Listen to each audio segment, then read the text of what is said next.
Hello, everybody, and welcome back to Awkward Silences. Today I'm here with no guest, just JH, my co host. And it's a sad day because it's our last episode as co host. JH is leaving, going on to do other things, which we'll talk about. But here we are, and that's what's up. Hey, JH. Yeah, it's a special episode, but a sad episode. I don't know. Yeah, it was hard to think about leaving UI in the first place to go take a new role.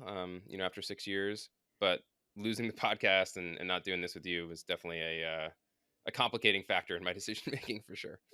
Yeah, it's had an outsized, I don't know, impact, right? Like one of the first things people said was like, "But what about the podcast?" Yes, people are worried about what's happening. I think it'll be in good hands with you, so I'm not Yeah, too worried yeah, about yeah, it, and yeah, yeah, yeah. hopefully I can come back and be a guest from time to time or something. But Yeah. yeah, it'll be different for sure. We've done how many now? Like 120 or something? 130, something, a 130? lot. Yeah. Yeah, a whole lot. Yeah, and we've got Yeah. more coming, so I guess we'll probably air this after our last one with you. I don't know, something like that, probably. Yeah, that probably makes sense. Yeah, so we'll get through the backlog and then this one Yeah, can be there.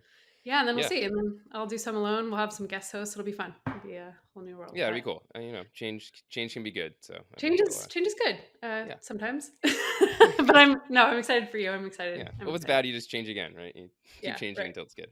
Right. All right. So we prepared just a couple of informal questions for each other, which we have not seen. And by informal, I mean I wrote mine 3 minutes ago. So who wants to go first? You want to go first? Yeah, do you want me to start with like kind of a real one or kind of a silly one? Oh God, I don't know. You pick. Dealer's choice. Uh yeah, let's get into it. This is the first one I wrote down, so I think Okay. this will be a fun way to start. Okay. Um I'm curious. So, for context for everyone, the podcast was Erin's idea. Heads up our marketing team. Kind of makes sense that she'd be the podcast initiator. Um, but yeah, I was just curious. I don't know that I've ever really asked, like, why did you pick me to be the co-host? You could have done it yourself. You could have done it with somebody else. We have a lot of smart people. Just yeah, I would love to hear about that. Okay. So yeah. So I think I had been here about a year around when we decided to start the podcast and wanted to do it for a bunch of reasons. But one was, podcasts were definitely a thing, they were happening in B2B. But there wasn't like an amazing UX research podcast out there. There are others out there that are good and that we respect, but there was room for Hmm. UX research podcasts. So it just made sense to do one. And so I was going to hire a content person to join the team. And it's like, oh, yeah, they'll like host the podcast. And I remember, I think JH, you were like, really? I don't think that makes sense. Um, yeah, like I don't know if you were as direct as like you should do it, but it was like, yeah, you're not going to have just like some person, host a podcast. It's like, oh yeah, like I should probably do it. And it was like, well, never done this before. You should like do it with somebody. Gotcha. Okay, so safety net. uh, yeah, and then I thought, right, you have the product background and just bring some legitimacy to that side of things. So I can do my marketing thing, my user research, get to know customers thing, but you would bring this relevant experience. And I like bantering with you and hanging out with you. So I thought it'd be fun. Cool. All right. Now everyone knows how it came to be. Why'd you say yes? Um, that's a good question. It seemed like a fun thing to do. I think I'm somebody who likes to tinker and learn new stuff. So the idea of just like, how do you make a podcast and how do we get it places and um, what's the format going to be? How do we do it? It just seemed like a lot of fun problem solving. And then um, this has very much come true. But I guess I had it also in the back of my head, like, that'd be a cool way to meet people that I respect and like enjoy following in the research and product space. And we've had a lot of those people come on as guests, which has been really cool. So it's kind of like I would have loved to pick this person's brain anyways, and this is like an excuse to do it. So, yeah, it seemed like a learning opportunity. It seemed like it would be a good way to connect with interesting people. It was definitely a little scary though, the idea that like anyone in my life is gonna be able to hear me like talk about work stuff and whatever, which is a little weird, but you get used to that pretty quick. You do. You get used to it quickly. Actually, it's funny. I remember now we were like pitching this idea on a call with Dennis, I think. It's like, we're going to start a podcast, just like dropped it in, like no big Hmm. deal. And it's like, and I'm like, oh, you're going to host it with me. I don't think I told you about this. That's I'm funny. like, yeah. And you're like, cool, sounds good. That's how it went down. All right, yeah, I Yeah. mean, sounds good. So funny. Um, All right, question for you. What's been your favorite part of doing the podcast? Maybe you answered this a little bit already, but what's been the most fun? Yeah, I guess maybe just expand on that is I think there's a lot of topics or a lot of perspectives that I maybe wouldn't have been like directly exposed to or just considered so deeply. I think there's something about like, having a 40-minute conversation with somebody, there's a lot of active listening. There's a lot of like thinking about what questions might lead to new areas that are, will be interesting for folks. And so, yeah, I think just like the breadth of perspectives and people and topics that this has been like sort of a catalyst for, right? Like to your point, there was various things in this world that I was familiar with from just working in product and, doing our own user research and talking to user researchers. Um, but there's just like it's like not the 101 level, not the 201 level. Like you're just like, you're very like getting up into more advanced stuff. And that's been really Mm, cool. It's just somebody who like likes to learn and is curious. I don't know. I think it's also cool when like people will randomly reach out to us on LinkedIn or Twitter and say nice things. That's always really cool. I think it's still hard for me to wrap my head around the fact that like people listen to it and enjoy it and find value in it. Um, and so whenever you actually get those messages or kind of kind words, it sort of makes it feel real. Of like, oh yeah, there are people who like you know it's helping them do their job and they're learning something new, and so that's pretty cool. yeah, that's. I think I mentioned to you, JH. It's been one of the fun aspects of going to some of these in person conferences, which I have not done a lot of in the COVID years, but I've been to a few, and folks will be like Erin May from Awkward Silences, and it's always kind of a thrill. So that's the exact level of celebrity I want in my life. So it's been fun. Yeah. Cool. Maybe to build off this, for you, when did it feel like a real thing to you? Like, oh, we do this and people listen and it's out there and stuff. Yeah, I think, people talk about podcasts like you're building a relationship with your audience, and I think that's true. But at the same time, we're not like a call in show, right? Where we have that direct, actual line with our Yeah, long listeners. time, first time. Yeah, Yeah, exactly. So that would have been fun next time.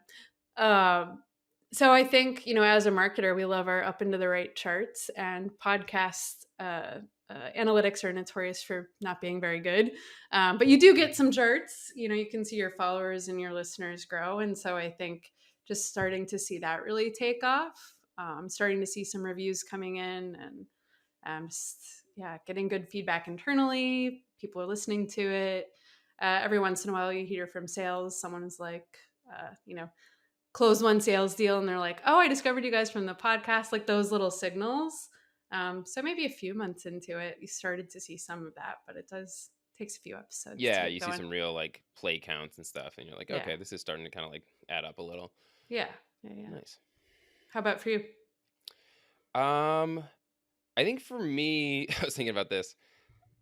I think somewhere in like the first couple episodes, maybe episode 2 or 3 that have been out, and like once people outside of my professional life, but like in personal life, found it, and obviously I think just gave it like curiosity listens. So when I Yeah. started getting like texts from college friends giving me a hard time, or I remember my mom and brother kind of making fun of me because I think in the first episode I say something like, can we swear or something, and they would like, Yeah, and they'd be like hanging out with me, and they'd be like, can we swear? Can I swear? Like, and like yeah. give me shit.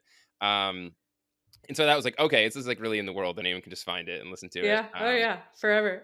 Yeah, and maybe just a side tangent on that. Like, I think a cool thing for me is like as you get more mature and stuff. I think that's the type of stuff that used to be like more rattling to me when you're like younger and more insecure or whatever. And like, yeah, okay, people are poking fun a little bit or whatever, but like this is fun for me. I like doing this. Like, I don't care. Like, you know what I mean? Like, I think there's this sort of a nice place you can get to at some point in life where you're a little bit more resilient, maybe to getting triggered and a little bit more like unfazed by stuff. So I think this maybe was like a cool moment of okay, it's out there, people are listening to it, and it is what it is. Like, I don't care. Well, and that's how you build and learn in 2023, right? Is you have to put stuff out there, and inevitably you will look back on what you created last week, last year, a decade ago, and be like, oh, God, that was pretty bad.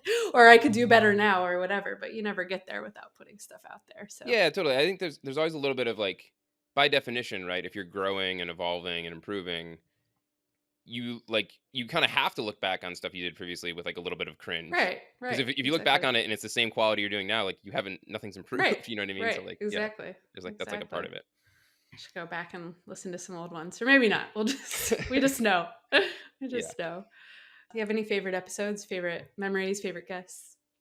I mean, a lot. There's been, I feel like, so many cool conversations. Some like I was excited for just because I knew the person, I knew the topic, and so that was there. And then others I think were maybe more like unexpected, where I didn't really know the guest and the topic super well, and then it turned into be like an interesting conversation. So I'm not going to try to start rattling them off because I don't want to like forget important ones. But I mean, for me personally, I think a cool one was when John Cutler came on and spoke to us, just because he's somebody I had as a product person had followed for a long time, found his like Twitter and newsletter and posts and stuff just very like interesting and thought provoking. Mostly agreed with his thinking, but not always. But just like comes at stuff from original angles, and so and was somebody who had a bit of a following, and was pretty well known at the time. So like just kind of checked a lot of boxes of like this is somebody I have followed for a long time, and it's really cool that they'd be willing to do this.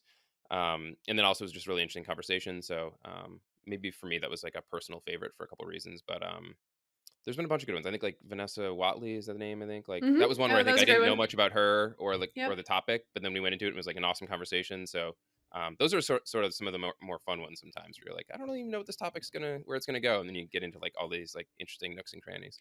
Yeah. Yeah. What do we say? It's like, oh, we're going to pretend to not know anything about this topic. Yeah, sometimes it's Some, not that hard to pretend. Yeah. Sometimes it's not that hard to pretend. Yeah. I've liked some of the ones, that we've done on accessibility and inclusion and like the ethical side of research. It's definitely an interesting crossroads all the time. So those have been really interesting. But there hasn't been one that I really didn't like. There have been so many good ones. No, they've all. I think that's been cool. Is that they've all been very solid. So, I guess a credit to the guest for making that work. Yeah, and it's been fun. I mean, my default is to ask people questions, so it's nice to have permission to do that. Yeah, yeah. I also think too, it's like there's certain stuff that like I think would be hard to explore in a different format. So I know that's like kind of a cliche about podcasts, but like a long form conversation is a good way to break down certain topics compared to you know Twitter or async back and forth. Like there's just certain stuff that like the dynamic back and forth goes a long way. So Yeah, or guest posts, I think that was part of the appeal too, just from an operational perspective. I don't know if you've been close to this, JH, but if you're trying to do a case study or a webinar, some of these other ways in which you might work with guests, with folks that work at other companies, it can be a real operational hurdle. But this is relatively easy for people to say yes to. And I think that's been a rewarding aspect as well. Some folks have been on the podcast circuit and done dozens of them, and others have been first time guests. So been cool to give a platform to people with great ideas, but not necessarily a huge audience. yeah, the first time guests are always fun, where it's Yeah. like you found this person who has a really interesting perspective on some topic, and then yeah, exactly to help kind of give them some visibility and kind of show off all that they know about it is fun. Yeah. All right, here's more of a goofy one. Okay. How do you do the like, hey everybody, welcome back to Awkward Silences thing so consistently? Like I've had people ask me like if it's a recording, and it's like no, Uh-huh. she does it live every episode. Uh-huh. Uh-huh. Do you have is it just happen or do you like think about it? I don't think about it. It's total muscle memory. Yeah. Did I just mess it I, up? Now you're gonna think about it. Like the next no, one's well, gonna go. no, no, not the next one, but now I'm thinking about it for right now. Hey, everybody. Yeah, it's just like, I don't know. It's like Yeah, it's just breathing. routine Yeah. at this point. Yeah, yeah. Yeah. Yeah. Yeah. And I don't think it was not intentional to do that. Like, oh, I'm going to come up with Right, right. a It just thing. It just became a thing. it's good Yeah. to have a thing for a It's podcast. good to Yeah. have a thing. Yeah. Does everybody know about the swear Easter egg in the intro? I don't know. That's a good question. I know It's some kind of people have definitely subtle, but found if it. you once Yeah. you hear it, you hear Yes. it. Yeah. If you listen to the intro music where we do the long awkward pause, you can hear some profanity in there if you listen closely. What are we gonna do with the intro? Oh my god, so sad. We'll have to figure it out. Uh, I hadn't thought about that. Maybe we'll just leave it. See what Yeah, yeah. I just happens. assumed you'd leave it, but that maybe Yeah, I'll that's a just weird leave it now. alone. Um, yeah, that's for you to figure out. I don't know if we have those files anywhere. I might have them, Yeah. or we put everything in like a Google Drive. I think at some point. Yeah, that sounds like something we would do. I'm sure it's around somewhere. Yeah.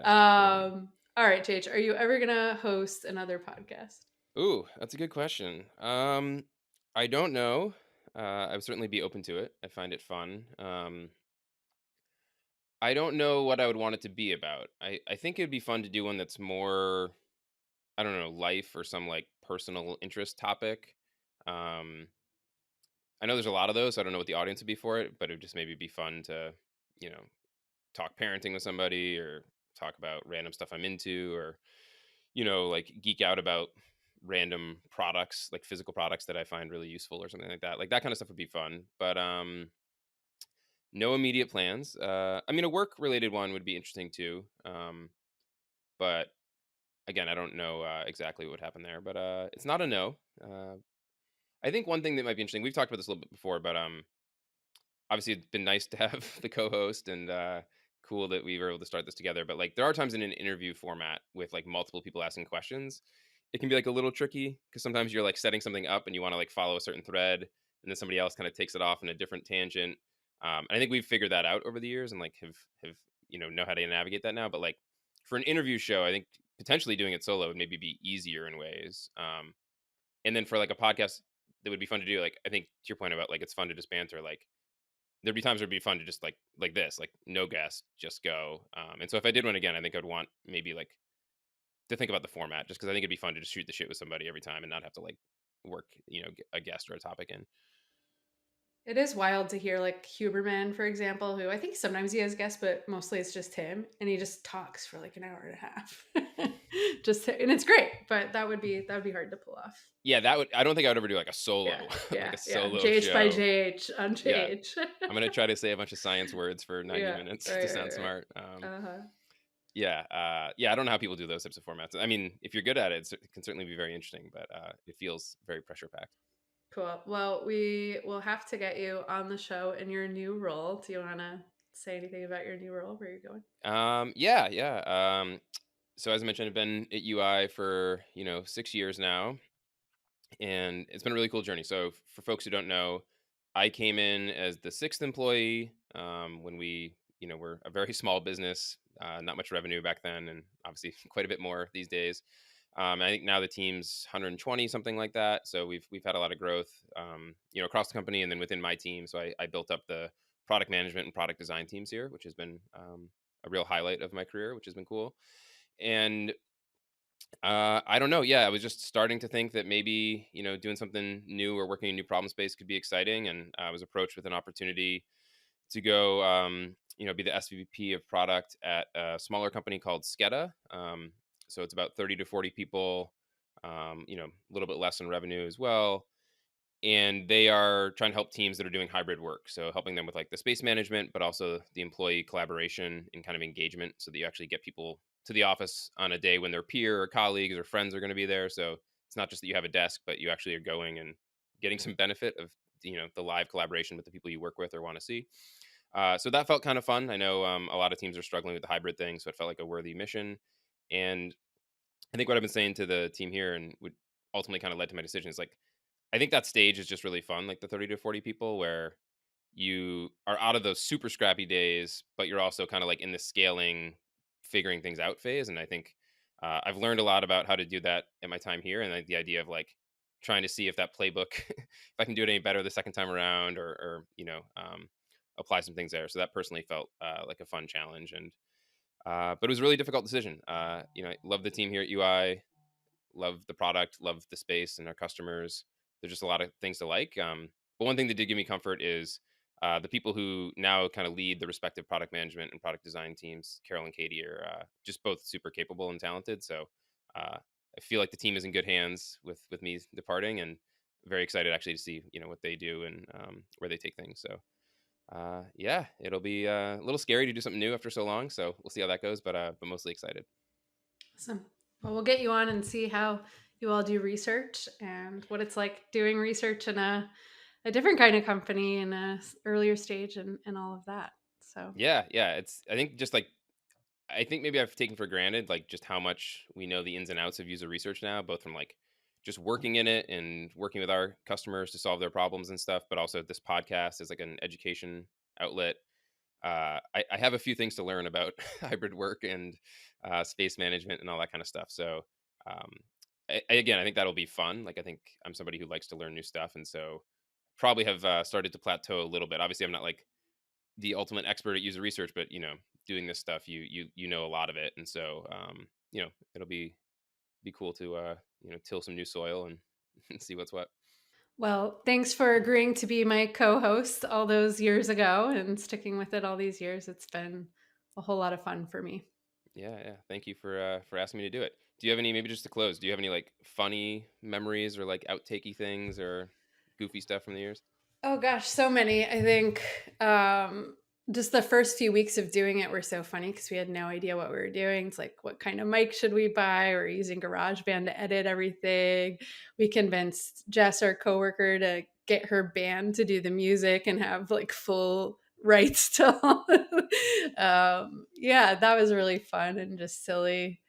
Um, and then remember we did the episode on the field in the field in Austin That was a good at one. a That was fun. bar. Yes. Yeah, that was a good time. Trying to think. Do you have any funny outtakes?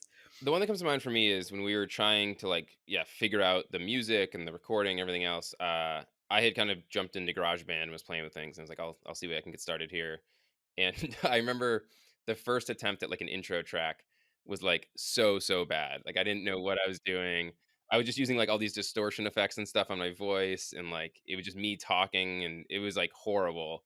But it was like the first thing I made that sort of seemed like a thing, and so I remember like sending it to you. I forget what you said, but I think there was a sort of like, this isn't it. Try Like, again.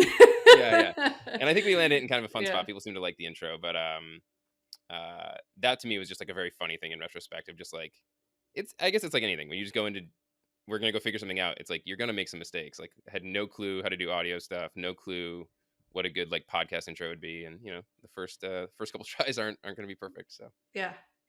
It's I wonder if I fun. could find that. That'd be a funny thing to release, like just a Oh, we horrible. should. Yeah, we have got plenty of Slack back and forth about all this If I can stuff. find the horrible V1 of an intro, maybe we'll put that out there when this comes out and people can make fun of it. But yeah, awesome. Cool. All right. See you later. Take care. Bye, everyone.